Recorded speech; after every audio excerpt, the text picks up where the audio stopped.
Stare at this logo on the screen. In any corner of the world, you recognize it. Let me ask you a question that might sting. Have you always thought that McDonald's built a trillion-dollar empire by stacking up 15-cent burgers and cheap combo meals one by one? If I told you this is the greatest cognitive deception in business history, would you believe me?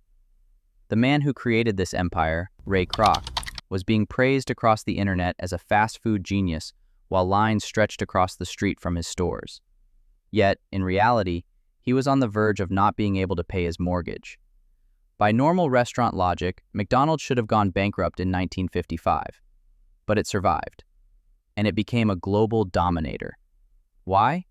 Because Ray Kroc wasn't in the restaurant business at all. He was playing a game with an operating system you might not understand, but one that the rich use every day. Today, the Sober Lab cuts the fluff. We aren't here to dump a long, boring history lesson on you. We are only going to dissect Ray Kroc's real operating core. We will show you why you work yourself to death selling products without making money, while others rely on a set of rules to earn passively across the globe. If you want to know how a salesman on the brink of financial ruin used precise operations to become a giant controlling a global chain, you must watch until the end. This is all hard-hitting value. If you have no patience, you can swipe away now. But for those who finish this, your understanding of wealth is about to level up. To understand the logic, we must reconstruct the reality. Now, step into the scene with us.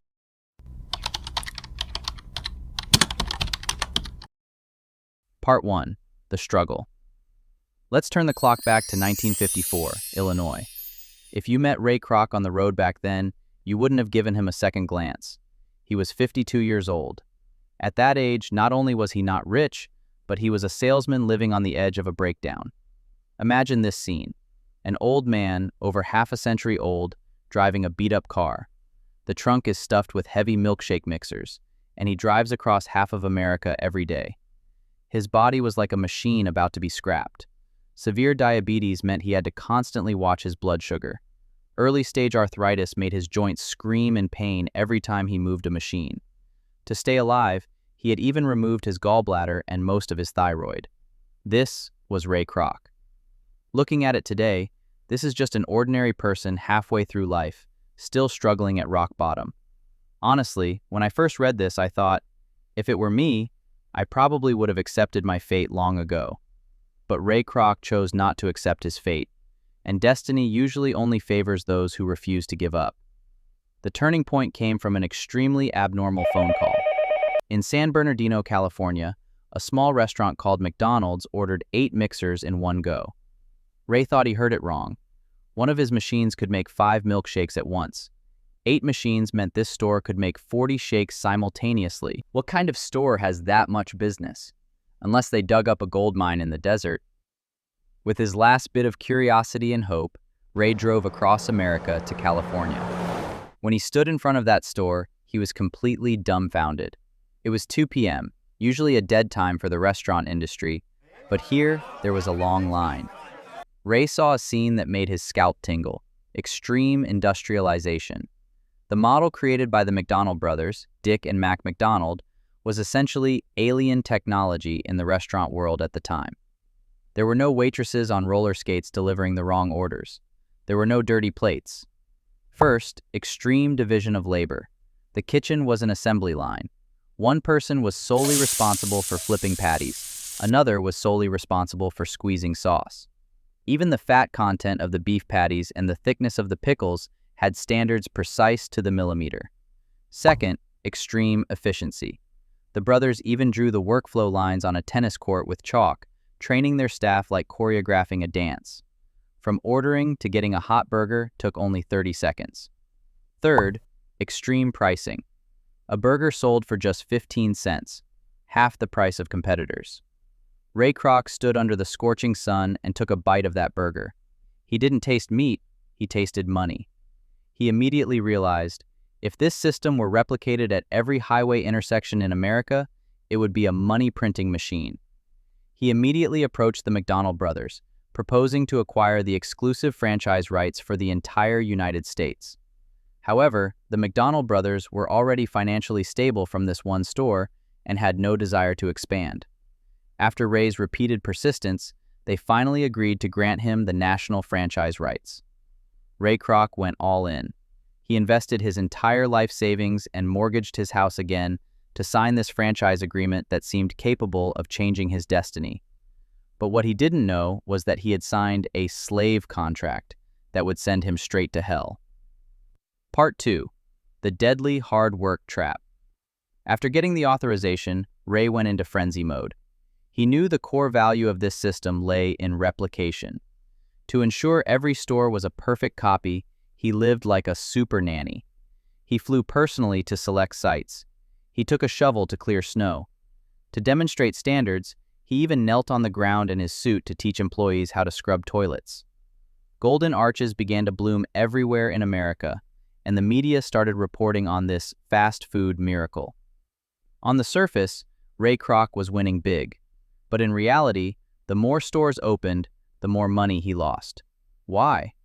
Because inside that damn contract, there were two fatal loopholes. Loophole 1. The extremely low one-time franchise fee. The contract stated that the franchise fee Ray could charge was a maximum of $950. This money wasn't even enough to cover Ray's plane tickets and legal fees to help the franchisee select a site. Every time he opened a store, he was actually losing money. Loophole 2. The extremely low royalty percentage. The contract stipulated that the royalty was 1.9% of gross sales, but out of that 1.9%, Ray had to give the McDonald brothers 0.5%, leaving him with only 1.4%. Everyone, let's do the math. At that time, a very popular store had an annual cash flow of $200,000.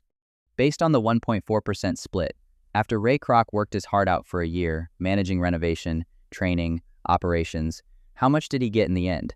Pause for 3 seconds and calculate it yourself. That's right, $2,800. But this amount wasn't even enough to pay his company manager's salary, let alone travel expenses and legal fees. Late one night in 1956, Ray sat in his office, faced with a mountain of bank dunning letters. His wife screamed hysterically over the phone, "Ray, we can't even pay the mortgage! Are you going to let the whole family sleep on the streets?" He owned the hottest brand in America, yet he was about to starve to death. He went to the McDonald brothers to beg for an adjustment to the contract, even a tiny increase, but the brothers coldly refused. The contract is fine, no changes needed. Just as Ray was ready to admit failure and file for bankruptcy, a man who would change business history walked into his office. His name was Harry Sonneborn, a financial genius. Part 3. The Trojan Horse. Harry looked at the books and asked Ray just one question. "Ray, what business do you think you are in?" Ray shouted, "Are you blind? I'm in the burger business. I sell the best French fries in America." Harry shook his head, adjusted his glasses, and said a sentence worth billions. "No, Ray. As long as you think you're selling burgers, you'll always be poor. Your real business is real estate." In that moment, Ray Kroc's worldview collapsed and reassembled. Harry designed a franchise plus real estate ultimate leverage model for him. There is no fiction in this model. To this day, it remains the core secret of McDonald's profitability. This model is divided into 4 steps, each one breathtaking. Step 1. The landlord strategy. Harry said, "Stop letting franchisees find their own land. From now on, headquarters selects all sites. We either sign a 20-year master lease or buy it directly. The land must be in our hands." The selection criteria weren't just about foot traffic, but appreciation potential. They started frantically buying land at undeveloped highway intersections. Step 2. Lease arbitrage. After headquarters secures the land, they sublease it to the franchisee. For example, Ray leases the land for $1,000, then turns around and rents it to the franchisee for $1,400. That $400 difference is Ray's first stream of pure profit, and it is guaranteed income, rain or shine. Step 3. The wealth algorithm. Here comes the killer move. Harry added a draconian clause to the contract. The franchisee must pay base rent or 5% of gross sales, whichever is higher. Do you understand the logic? Did you spot the ruthlessness of this logic? Type 1 if you get it, type 2 if you don't, and I'll break it down again. If the franchisee's business is slow, the high base rent guarantees headquarters doesn't lose money. If the franchisee's business is booming and they are selling burgers like crazy, that's great. Headquarters directly takes 5% of the turnover as rent. This is 3 times higher than that pathetic 1.4% royalty from before. Step 4. Absolute control. This is the core of the system. Now, Ray isn't a waiter. He is the landlord. If a franchisee dares to disobey, dares to change the recipe, dares to raise prices randomly, simple. As the landlord, I tear up the lease and kick you out. Your store, your customer flow, it all goes to zero instantly. I can hand the keys to the next person waiting in line to give us money. Hearing this, do you feel a chill down your spine? This is the mindset of the rich. They don't make money from products. They make money from rules. The burger is just the bait. The tasty fries are just to attract foot traffic, and the cash flow created by that traffic ultimately flows into Ray Kroc's pocket through the pipeline called rent. If you understand this logic, please type the word system in the comments or live chat, because this is the ultimate secret to making money. By the way, here's a detail. To further cut costs, Ray followed advice to use powdered milkshake mix instead of fresh milk, instantly cutting refrigeration and shipping costs. With this combo of moves, Ray went from a laborer to a global landlord. His debt was cleared and cash flow rushed in like a tidal wave. He finally escaped the trap of working for free and truly mastered the initiative of wealth. He finally didn't have to care about the McDonald brothers' attitude anymore, although the brand name was theirs. The land was Ray's. Part 4. Ruthless Purge and the Empire's Completion. With money in hand, Ray Kroc's ambition was no longer to be an agent. He wanted to own the entire empire. In 1961, he formally proposed to buy out the brand from the McDonald brothers. The brothers knew Ray had money now, so they named an astronomical price, $2.7 million. Even for Ray at that time, this was a huge sum, but he didn't use his own cash flow. Instead, he used financial leverage again with Harry's help. He borrowed the money through venture capital financing. This is the rich mindset. Use other people's money to do big things. Never use your own. But at the final moment of the negotiation, something highly controversial happened, completely exposing the cruelty of the business world. The McDonald brothers proposed. They wanted to keep the original store they founded and demanded a 1% royalty in perpetuity on McDonald's across America. Ray Kroc outwardly agreed, but when signing the contract, the 1% royalty was not written into the terms. Instead, it was a so-called handshake deal. As soon as the deal was done, Ray Kroc bared his fangs. Years of contractual suppression, resentment from limited expansion, plus his ambition to completely control McDonald's and erase the brothers' traces, led him to take the most drastic measures. Ray Kroc opened a brand new McDonald's directly across the street from the brothers' old store, which was forced to rename to the Big M. Using his massive capital, supply chain advantage, and brand ownership, he drove burger prices lower, even giving away fries for free. He stood at the window, watching the former Holy Land across the street, step by step, towards bankruptcy. Before long, the Big M closed its doors. The McDonald brothers not only lost the brand, but were stripped of their final dignity. As for that 1% perpetual royalty, Ray Kroc denied it until his death. He refused to pay a single cent. After these actions, Ray began a comprehensive operational upgrade of McDonald's to consolidate his real estate empire. Rebranding. He replaced the complex, speedy mascot designed by the brothers, simplified the golden arches into the M logo we know today, and marketed himself as the core founder of McDonald's. 2. Product traffic. He launched the Big Mac in 1968 and the Happy Meal in 1977. Note that the core logic of these products remain traffic drivers, making kids cry and beg to come eat, thereby driving parent spending, which ultimately converts into rent for headquarters. 3. Global replication. He copied this franchise plus real estate model all over the world. No matter how much it expands, the core logic never changes.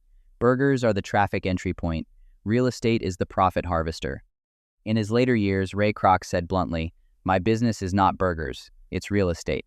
Today, 95% of McDonald's stores worldwide are franchises. If you look at the numbers, over 60% of their operating profit doesn't come from burgers, but from rent and licensing fees.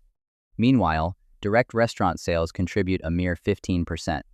McDonald's isn't just a fast food giant, It is the world's largest stealth real estate empire, wearing a burger wrapper.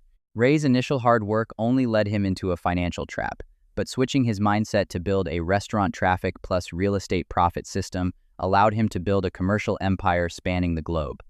This is exactly the core value the Sober Lab wants to bring you with our new curated series. We are officially launching a new deep dive analysis series, focusing on top global billionaires and benchmark companies. Not just McDonald's, but also the business giants and invisible tycoons. We will dismantle them one by one. Unlike other channels on the market, we never pile up long corporate histories, copy-paste boring encyclopedia intros, or piece together meaningless information.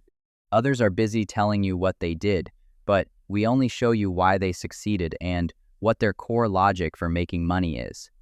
We take you through all the business appearances to hit the essence. Why does hard work not equal wealth? Why do most people spend their lives polishing a product only to barely scrape by? Why is the product always just a carrier for traffic, while building a wealth system that runs automatically is the core password of the rich? Just as Harry Sonneborn lit a lamp for Ray Kroc, we hope these deep analyses can bring a flash of inspiration to your understanding of money and business development, helping you jump out of the limitation of exchanging labor for income and find the direction to build your own wealth system. Please like and subscribe to the Sober Lab. Follow us and lock in on this new series. In every upcoming episode, we will tear apart a wealth truth that overturns cognition, showing you the essence of business and mastering the core ability to build systems. See you in the next episode.